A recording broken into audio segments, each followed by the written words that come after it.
So a friend of the family, she's a wonderful woman. She lost her husband about a year and a half ago.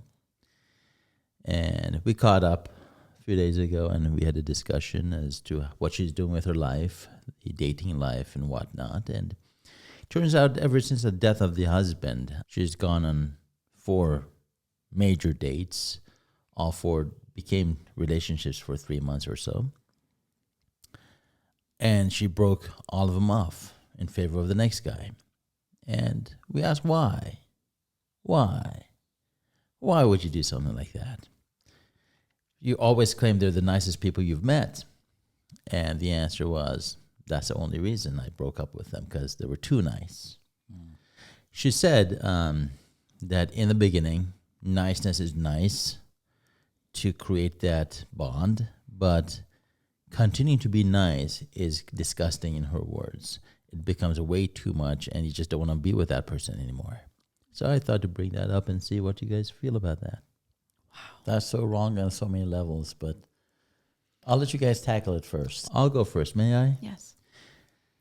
There is some value to what she said, which we should take some of that with us and learn, because it's only human nature to get used to good stuff and for it to no longer become the amazing thing it used to be.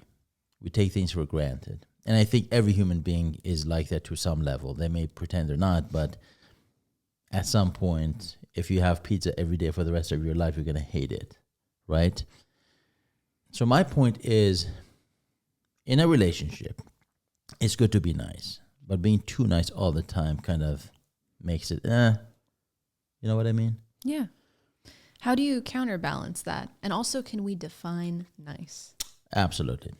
I'll give you an example of my own life. I used to date this woman, and I would give her flowers every few days. In the beginning, it was like, oh, Cage, right? Mm-hmm. That's what she would call me, Cage. Oh, Cage, you're so amazing. I love it. I'm going to go hang it upside down in my closet and wait for it to dry so I can frame it. 2 months later, hey, oh my God, yeah, nice flower. Anyway, subject changed. There was no more appreciation the way I used to get it in the beginning. By 4th and 5th month, I would see the flower on the floor mat of her car. Oh. And so I realized niceness, yes, we all want to be nice, but showing too much niceness to somebody to treat them like they're the queen and or princess of a country just eventually devalues the act and makes it into an expectation that's no longer appreciated. So how I counterbalance that is, for the next relationship, I would only give flowers at certain occasions and not make it into a sickening habit of trying to please somebody else. And was that better received? Absolutely. Absolutely. Because now they look forward to that day that they are deserving of that flower, and it was a much better experience all around. Yeah, value inherently comes from something being rare, right? So when we overextend even a nice, pleasant thing, it loses that rarity. It becomes the norm, as you say. Absolutely. It just becomes the expectation instead of the, wow, that's nice. I think the reason you were giving too much comes back to you, not back to the situation. I think there were issues maybe in your life, maybe in being codependent on this person. Maybe you wanted her to like you, to love you, to never let go, and you gave her too much as a way to manipulate her into liking you more, and it kind of backfired. In my opinion, if you give someone something based out of your needs and need for validation and need for love or whatever, it will backfire. If you give it from your heart because you feel like you want to give something without any strings attached to your brain or your needs, then that would be something that would be well received. I think the reason she stopped appreciating it is because she realized, well, this is going to happen again and again and again. Whether I am nice to you or not, whether we have a fight or not, it keeps coming, and there must be a reason this guy keeps giving it to me, despite all the ups and downs. And so it no longer becomes that appreciation factor. It becomes something of a red flag in her head that why is he doing this so much? Well, you're assuming that it's a one-way street because you feel like the person giving it is overcompensating for something. I think it's a two-way street, whereas the receiver also has many issues. Like this young lady said. This young lady said, if they don't appreciate it anymore, that could be also something on them. It's not just you overgiving; it's them not knowing how to receive and appreciate. So I think it's a two-way street for sure. I think everyone appreciates good, nice deeds. I mean, everyone should. Everyone does. You just have to find out what's their love language, what's their viewpoint as to why you're giving so much. Like if I give to my mom, or I give to my kids, or I give to you two, you guys will never take it for granted. At least I assume you won't. Because I'm not going to overdo it. I'm not going to go above and beyond to fill a hole in my heart by giving. So I think we have to understand that most people love to receive. Most people appreciate nice gestures.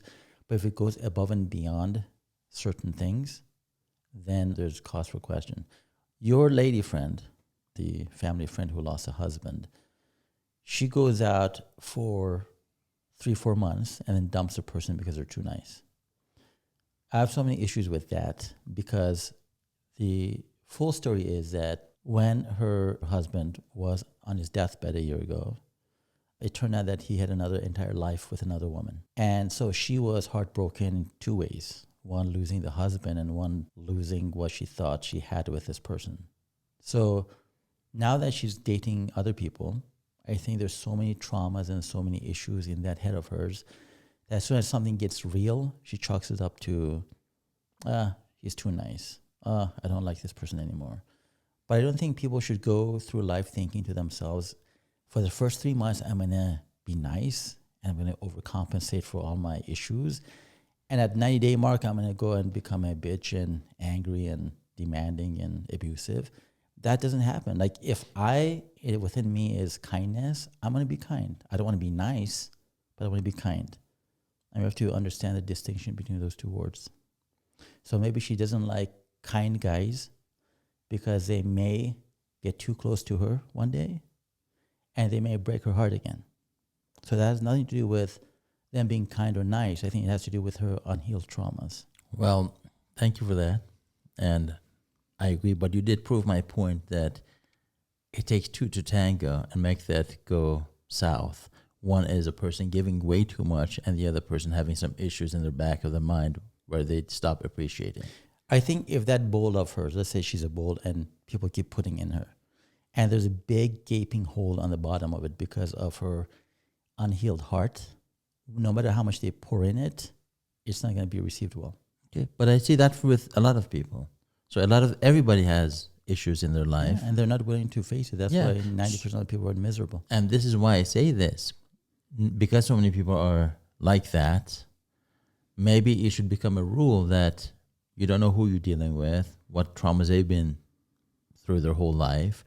So why not stop being so aggressively nice, but pace it so that on both sides, both on your end, you're still giving, and on theirs end, they're not being overwhelmed with too much. I love that. However, I think we have to define nice and kind. You are a kind person by nature. Did you hear that? Okay. I agree. You try to be nice in certain situations because you want people's either approval or to go above and beyond to make them feel comfortable and nice, right? I'm thinking if you are kind by nature, you cannot change that. I don't want to change myself every 3 months. Oh, this is a rule. Handbook number 5. 90 days is where I become a bitch. I don't want to do that. But I do want to be kind. And if that person is capable of receiving it well, great. Receive it. We can be in a good relationship, and I'm going to also receive your kindness with appreciation. But if I'm trying to be nice, because in my head I'm like, well, if I do this for her, she's going to do this for me, then obviously it's going to become transactional, and I don't want that. So niceness to me is something that you do because you force yourself to do something that's outside of what you may feel or think. Kindness to me is something that you are. I don't want to change my kindness because someone's incapable of receiving it. Amanda? Damn. Holy shit. For those watching and listening, today is the full moon in Scorpio.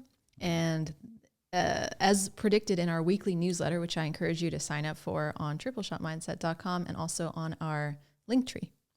On Instagram. On Instagram, you can find the link there at Tripleshot Mindset. It was predicted that this would be a week of communication, emotions overflowing. And I'm just in awe of the wisdom that's being presented here at this table. Thank you. It's rectangular. What about me? Well, you're at the table. Oh, but you're I'm sitting further further removed from it, but you're still at the table. Right. I think you're both spot on. And it's tricky territory because when you're both right, as you typically are, what's a girl to say? I would give this distinction to those who are really curious about self-reflecting. Why are you giving? Is it because it's giving something to you and it feels balanced and wonderful and you're experiencing the intrinsic joy of it? If so, then you are a giver. You're a lover. If you find that the person you're with doesn't like that, then you're probably not compatible, right? Check it and move on. In the case of this lady, I would say all of those guys dodged bullets. They weren't compatible. If you are someone who's giving to be nice or giving as a strategy or giving because that's what you do at the beginning of a relationship, you just give it all, check yourself before you wreck yourself. You mean love bombing? Love bombing. And actually, I think very well-intentioned people love bomb because they're just so excited. They're so enthusiastic. They just blow their love load all over the other person. And it's a huge turnoff. And it's inauthentic, ironically, even though they're trying to show all their authenticity. Check yourself before you wreck yourself. To your point, if you're in it for the long haul, there has to be a level. There has to be a system. It can't just be these huge sparks of give, and then you're exhausted, and then you give, and you're exhausted, and you're always serving the other person. I don't think that's sustainable long term. You'll also lose all of your self-respect, and they won't respect you. If you're a servant, if you position yourself to be exclusively the giver, that is actually a weak strategic position in a relationship. And I think can become very embarrassing and pathetic. I've been in it many times, so I speak from experience. So yeah, self-reflect on that. Reflect. That's my tip. I agree with you 100%.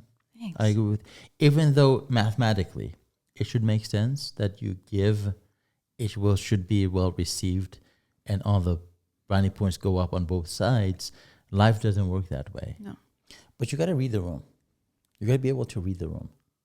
If your partner from the get-go is just the kind that wants to receive and doesn't give anything back, you got to read the room. So after 30 days, after 15 days, after 1 hour, once you do realize this person is not the giving type or not the appreciative type, you have to have the regulation in yourself to say, okay, I'm going to hit the brakes on that. I'm just going to do it on special occasions. Or better yet, I'm not compatible with this person. Let's cut off our losses and just move on. Wow. Yeah, I'm speechless at this point. Same. So do we just leave it there? Yeah, I think so. Okay, then. Fuck. Go self-reflect on this, and we'll see you guys next week. Triple Shot Mindset.